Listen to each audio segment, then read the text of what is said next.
मैं हूं गणेश कुमार और आप देख रहे हैं इंडियन ट्रिब्यून न्यूज। तो आज हमारे साथ कांग्रेस के डोडा डिस्ट्रिक्ट के वाइस प्रेसिडेंट रणजीत सिंह मनास जी जुड़े हैं और आज इन्होंने बैठक की है जम्मू कश्मीर के मुख्यमंत्री उमर अब्दुल्ला जी के साथ। तो इनसे जानना चाहूँगा किन किन मुद्दों को लेकर इन्होंने चर्चा की है और क्या किन किन बातों को आज ये हमारे चैनल के माध्यम से अपने जम्मू कश्मीर के लोगों तक मैसेज देना चाहेंगे। तो सबसे पहले रणजीत सर, मैं आपका बहुत बहुत स्वागत करता हूं। आपने जो मुझे समय दिया है आज अपने इस मीडिया के माध्यम से आपकी आवाज़ जो है जनता तक पहुंचाने का। सबसे पहले मैं आपका शुक्रिया अदा करता हूं ठाकर साहब। आज 10:55 मिनट पे हमने उमर अब्दुल्ला साहब से हमने अपना एक डेपुटेशन हमारे सेक्रेटरी सिविल सेक्रेटरी जम्मू में मिले उनसे और हमने चंद पहले तो उनको मुबारक दी। हमने जब से वो सीएम की उन्होंने ये ओथ ली थी हम मिल नहीं पाए थे। हमारी कोलिशन सरकार है तो उमर साहब को मैंने एक मेमोरेंडम पेश किया है जिसमें पहला हमारा था डिस्ट्रिक्ट डोडा में एक प्रोजेक्ट है पावर प्रोजेक्ट दुर्नती जो उनके दौर में शुरू किया गया था। वो बंद पड़ा है तो मैंने रिक्वेस्ट की कि वहाँ उसको दोबारा स्टेट गवर्नमेंट की हाथ में वो उसको बहाल किया जाए ताकि वहाँ 15 से 20 हज़ार नौजवानों को रोज़गार मिलेगा। दूसरा मैंने स्टेट के बारे में बात की कि मैंने कहा उमर साहब आप पूरे इतनी जनता को इतने नौजवानों को ये नौकरियाँ तो दे नहीं सकती है सरकार, इसलिए एक जामिया पॉलिसी बनाई जाए और सेंट्रल गवर्नमेंट से मनरेगा को जो है 20,000 है उसको 80,000 किया जाए। वो हैंड टू माउथ सीधा गरीब के घर में जाता है और कम से कम जो लोग जॉब कार्ड बनाएंगे खवा पढ़ा लिखा है खवा अनपढ़ है लेकिन वो क्या काम करेंगे और वो अपना मोबाइल का खर्चा और अपने घर का खर्चा भी ये बेहतरीन एक मैंने उनको दिखाया, उन्होंने इस पर यश किया।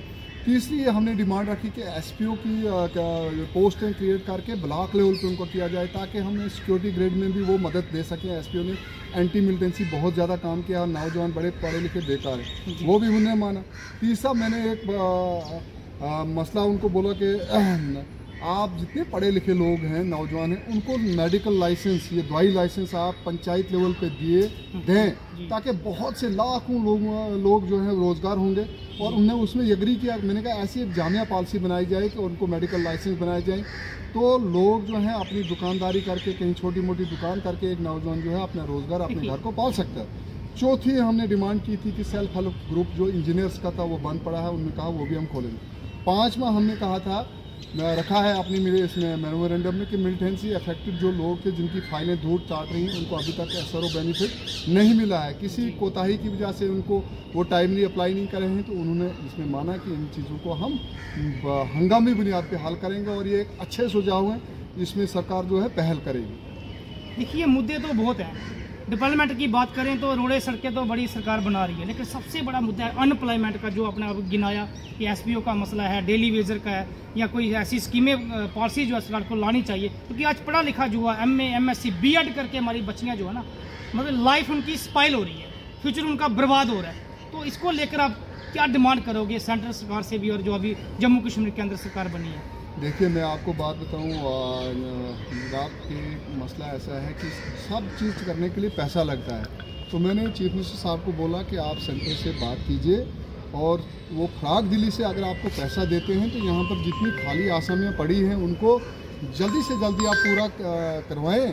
सर्विस सिलेक्शन बोर्ड को पीएससी के थ्रू जितनी भी पोस्ट हैं उसके अलावा आप जामिया पॉलिसी ऐसी बनाएं कि हर बंदे को तो नौकरी नहीं मिलेगी। उसके लिए लाइसेंस का मैंने आइडिया दिया, उसके लिए मैंने जॉब कार्ड ये जो है जिसमें मनरेगा के थ्रू लोगों को अपना ये सरकार की तरफ से गारंटी मिलती है। उसके अलावा कुछ फॉरेन भेजने के जैसे सऊदीया में या बाहर हमारे लड़के जाते हैं उसमें नरमी लाई जाए, लोग बाहर भी जाएं किसी बाहर की कंपनी में काम करें उससे हमारा रेवेन्यू भी आएगा। इस पर वज़ीर आला साहब ने हमें यकीन दिलाया है कि ये बड़े अच्छे सुझाव हैं और हम इसमें रात दिन करके मेहनत करेंगे और कुछ न कुछ लोगों को इसका हासिल होगा। कम से कम इतना तो सरकार कर सकती है, जितने भी डिपार्टमेंट है A to Z काफ़ी पोस्टें वैकेंट है, सर्वे तो करा सकती है ताकि पता तो चले कि कितनी कमियां हैं किस डिपार्टमेंट में, चाहे एजुकेशन हो, हेल्थ हो, फॉरेस्ट हो, कोई भी हो। तो ये सरकार को देखना चाहिए। अगर काम सही से करेगी तो आने वाले इन फ्यूचर में भी लोग इनको मौका देंगे। तो इसके बारे में कुछ बोलोगे, क्या ये होना चाहिए?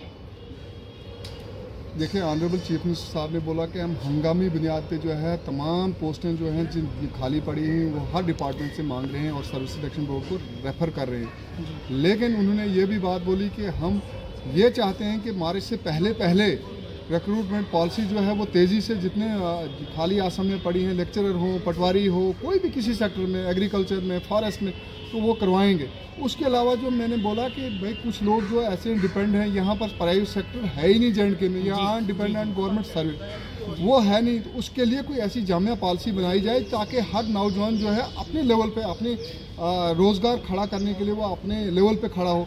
मैंने कहा बैंकों में लोन का जो सिस्टम है, लोन वो नरम किया जाए। पढ़े लिखे आदमी को लोन निकालने के लिए वो दफ्तर वो चक्कर काटने पड़ते हैं, उसके लिए भी कोई पॉलिसी बनाई जाए ताकि एक नौजवान को अगर आप लोन देंगे, वो लोन से अपना कोई मुर्गे का फार्म है, डेयरी फार्म है या और दूसरा सेक्टर है, गाड़ी है, कुछ इन चीज़ों में मैंने कहा कम से कम नरमी लाई जाए ताकि लोग जो हैं अपना रोज़गार बेहतर ढंग से यहाँ इज्जत से कमा सकें। और आखिरी सवाल आओ, जब से यूटी बनी है, जब इलेक्शन हुई थी तो कहा गया था कि स्टेटहुड वापस आएगी, आपको क्या लगता है कि अभी भी यूटी है, एलजी प्रशासन भी है, एक तरफ एनसी की गवर्नमेंट है, तो क्या लगता है कि एनसी सही से काम कर पाएगी?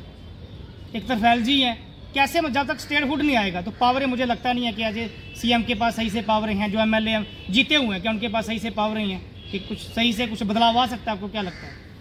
देखिए, मैं आपको बात बताऊं कि जब ये यूटी बनी तब भी टाइम लगा, अब इसको स्टेटहुड बनने में भी टाइम लगेगा, लेकिन ऑनरेबल प्राइम मिनिस्टर साहब ने पार्लियामेंट के में भी बोला है, जम्मू कश्मीर के दौरों में भी बोला है।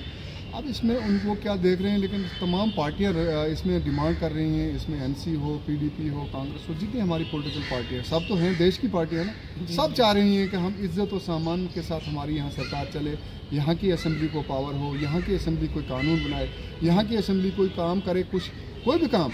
लेकिन हमें पूरा विश्वास है कि सरकार जो है, सेंट्रल सरकार जो है वो सेशन, अब पार्लियामेंट सेशन चलने वाला है, मुझे यकीन है कि इस पार्लियामेंट सेशन में कुछ न कुछ डिसीजन लेके यहाँ स्टेटहुड वो बहाल करेंगे। तो धन्यवाद आपका, बहुत बहुत शुक्रिया, बहुत बहुत शुक्रिया आपका यहाँ वक्त देने के लिए। हमने पब्लिक के मुद्दे जो हैं ऑनरेबल सीएम साहब के साथ उठाए हैं, और जो भी डिमांड्स हैं जिसमें जैसे जो रखा है ये हमने नौजवानों के लिए रखा है। मुझे यकीन है कि अगर ये पॉलिसी बनती हैं तो हमारे हर घर, हर नौजवान तक ये पॉलिसियाँ पहुँचेंगी। शुक्रिया।